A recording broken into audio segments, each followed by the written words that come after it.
నేను వెళ్ళొస్తా. మీరేదో ఆలోచిస్తూ వెళ్ళిరానా? సరే వెళ్ళి త్వరగా రండి. జాగ్రత్తగా చూసుకో. సరే గాని మిమ్మల్ని ఓ సంగతి అడగనా? ఆ నెక్లెస్ గురించేనా? అబ్బే ఆ విషయం కాదు. మరే విషయం? ఈవేళ పుష్పం మీద ఏమైనా కోపడ్డారా? కోపడ్డానా? నీదేమైనా కలగంటున్నావా ఏంటి? లేదు, మీరు వెళ్ళిన తర్వాత పుష్ప కాఫీ తెమ్మని తిరగొట్టేసింది. నే పట్టుకెళ్ళినా వద్దంది. ఏ ఆమెకు నీకు ఏమన్నా వైరం వచ్చిందనుకున్నారా? అబ్బే అదేం లేదు. అయితే తలుపు బిగించుకొని కూర్చోడానికి కారణం ఆ దైవానికే తెలుసు. సరే నేను పోయి కనుక్కుంటాను. కనుక్కోండి. పుష్ప, పుష్ప, తలుపు తెరు. ఏం పలకవు పుష్ప? నా వరహాల పుష్పవు కదూ. ఇదిగో తలుపుకపోతే నేను భోజనం చేయను.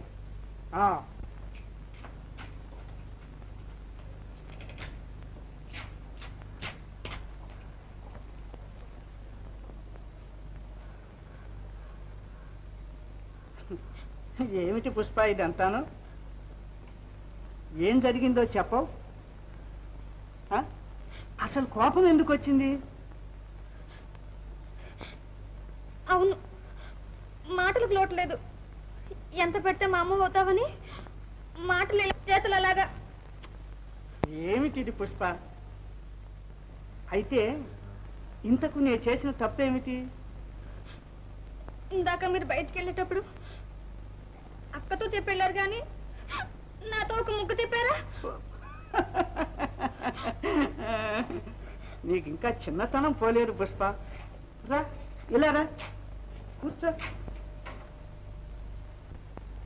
అదే ఓ చిన్న విషయం ఇంత పెద్దదిగా చేసి మనసు పాడు చేసుకుంటావా పుష్ప?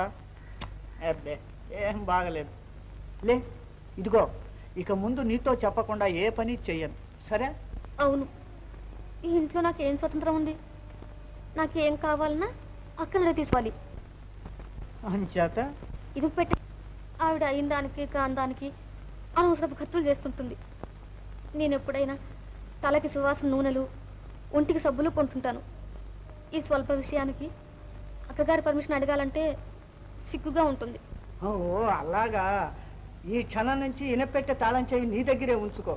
నేను రాధ తప్పి నీకు ఇచ్చేటట్టు చేస్తా. మరి ఇంటి ఖర్చులకన్నిటికీ నువ్వే జవాబుదారు సుమా. ఓ అదెంత పని? నాకు చేత కాదనుకున్నారా? భలే గట్టిదానివి.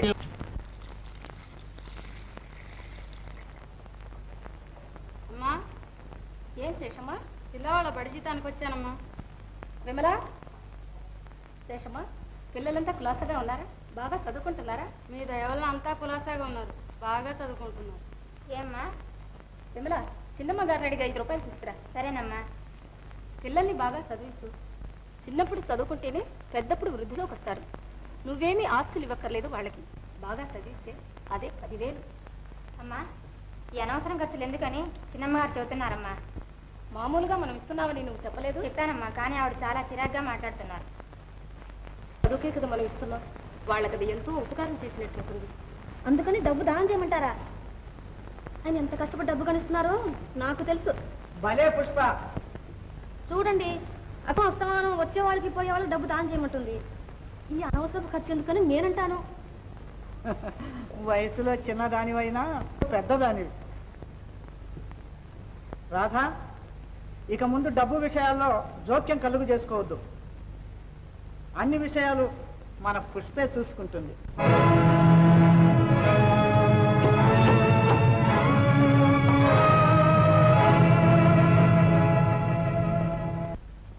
గోపాల్, అమ్మా, మార్కెట్కి వెళ్ళి కూరగాయలు తెస్తావా? ఓ మీ ఉత్తర్వు కోసం ఎదురు చూస్తున్నానమ్మా. ఇప్పుడే కారు తీసిపోయి పట్టుకొస్తాను. అమ్మా, మీరు వచ్చిన తర్వాత ఈ ఇల్లు కలకలలాడుతుంది. ఇదిగో 10 రూపాయలు, మంచి చూసి పట్టుకురా. నాకేదైనా ఇస్తే పనిలో పని నేను కూరలు తెచ్చుకుంటానమ్మా. చిల్లర డబ్బులు లేవే. సరే ఉంచుకో 10 రూపాయలు. చాలా రోజులైంది. గోపాల్, ఇలా రా. ఇక ముందు నువ్వు నా మాట విను.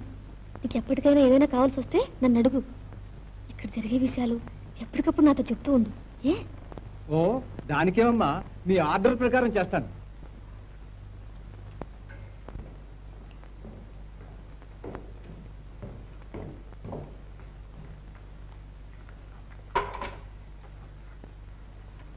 ఇప్పుడు ఎలాగుందంటారు డాక్టర్ గారు?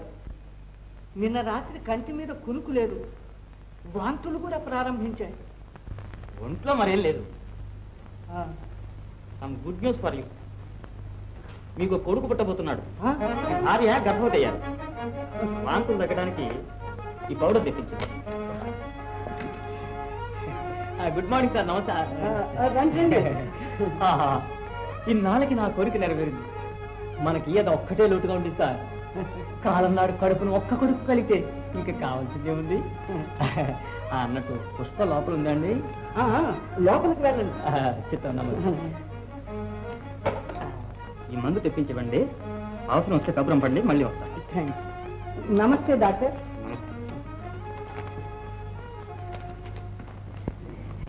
రండి మావా, ఎప్పుడు వచ్చారు? ఇప్పుడే వచ్చాను. అన్నట్టు ఒక శుభవార్త విన్నాను. ఏమిటది మావా? కూర్చోండి. పరమేశ్వరుని కృప మన పైన చాలా ఉంది. నీకు పుట్టబోయి కుమారరత్నాన్ని భుజాల మీద ఎక్కించుకుని హాయి అని తిరగాలి ఎంత సరదాగా ఉందో తెలుసా? అన్నట్టు నీకు ఎన్నో మాసం. మాసం లేదు, గీసం లేదు, నాకేమీ లేదు. గారికి 3వ నెల. అంతేనా? నీకేమో నన్ను సంతోషించానే. వృద్ధాశ్రమం అయిపోయింది. ఛ, ఆమె కడుపును కొడుక. అప్పుడు నీ గతి ఏమిటి? నిన్ను నమ్ముకుని ఉన్న నా గతి ఏమిటి? పోనీలే మావా, ఆయనేమో పిల్లల కోసం తప్పిస్తున్నారు. వారు సంతోషంగా ఉంటే అదే 10,000. ఓ సిదరిదానా, అలాగైతే మళ్ళీ వెనకట్లాగా నలుగురిలో గజ్జె కట్టుకుని తోమని రోడ్డు మీద ఆడవలసిందే తెలుసా? అవేం మాటలు మావా? ఏం మాటలా? ఆమె కడుపును పిల్లాడు పుడితే ఇక నీ ఆటలు సాగవు. పిల్లాడి మీద ప్రేమ చేత ఆయన అక్కడే కట్టుబడి ఉంటాడు. జాగ్రత్త. దానికి ఏం చెయ్యాలి? అలా అడిగా బాగు. ఇలా రా. ఏమిటి రాసా కొడుతున్నావు? చూడండి, వెరీ నైస్ డిజైన్.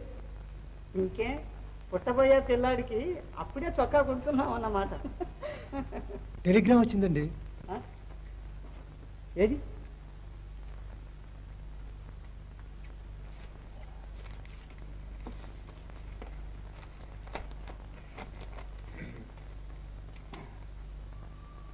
ఎక్కడి నుంచండి ఆ టెలిగ్రామ్?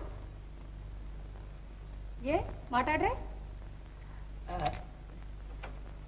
ఆలమూరులో మన షుగర్ ఫ్యాక్టరీకి నిప్పంటుకుంది. నిలుచున్న పరంగా రమ్మని టెలిగ్రామ్ ఇచ్చాడు మేనేజర్. నేను వెళ్ళకపోతే చాలా నష్టం వస్తుందట. కానీ ఈ సమయంలో నిన్ను విడిచి ఎలాగా వెళ్ళడం అని. నాకేం భయం లేదు, వెళ్ళిరండి. నాకు సాయంగా పుష్ప ఉందిగా. ముందు మనం ఇల్లు సంగతి చూడండి. నమస్తే. అలా చేయండి బాబు, అలా చేయండి. పుష్ప రాధమ్మ గారిని కంటికి రెప్పలా కాస్తుంటుంది. పైగా చాకరీకి చచ్చినంత మంది ఉన్నాం. ఈ లోపల ఏదన్నా డేంజర్ అయితే అర్జెంటుగా తమకు టెలిగ్రామ్ ఇస్తాను. లక్షల మీద వ్యాపారం బాబు. డబ్బా మన్నా. వెళ్ళండి. పుష్ప, రాధని నీకు అప్పచెప్పి వెళ్తున్నాను. ఎలా చూసుకుంటావో చాలా జాగ్రత్త సుమా. వెళ్ళిరానా? గోపాల్, ఈ 100 రూపాయలు ఉంచుకో. నేను చెప్పింది సరిగ్గా జ్ఞాపకం ఉంచుకో. ఇంకా ఎప్పుడు ప్రసవం అవుతుందో తెలియదు. ఎవరికి తెలియకుండా చేయాలి. జాగ్రత్త. అదంతా నేను చూసుకుంటాను, మీరేం భయపడద్దు. ఇదిగో, ఈ రహస్యం ఎవరికి తెలియకూడదు. జాగ్రత్తగా ఉండు. అమ్మయ్యా, వీడి పీడ వదిలింది. మామ, ఆ సుశీల శని ఎలా వదిలించుకోవడం? దానికి నేనంతా ప్లాన్ వేసేసి ఇచ్చేసానుగా. ఇదిగో ఈ పౌడర్ కాఫీలో కలిపేసి ఇచ్చేస్తే 2-3 రోజులు ఒకటే డల్. మూసిన కన్ను తెలియదు. మామ, మీ బుర్రే మెడ్రాస్ మ్యూజియంలో పెట్టాలి.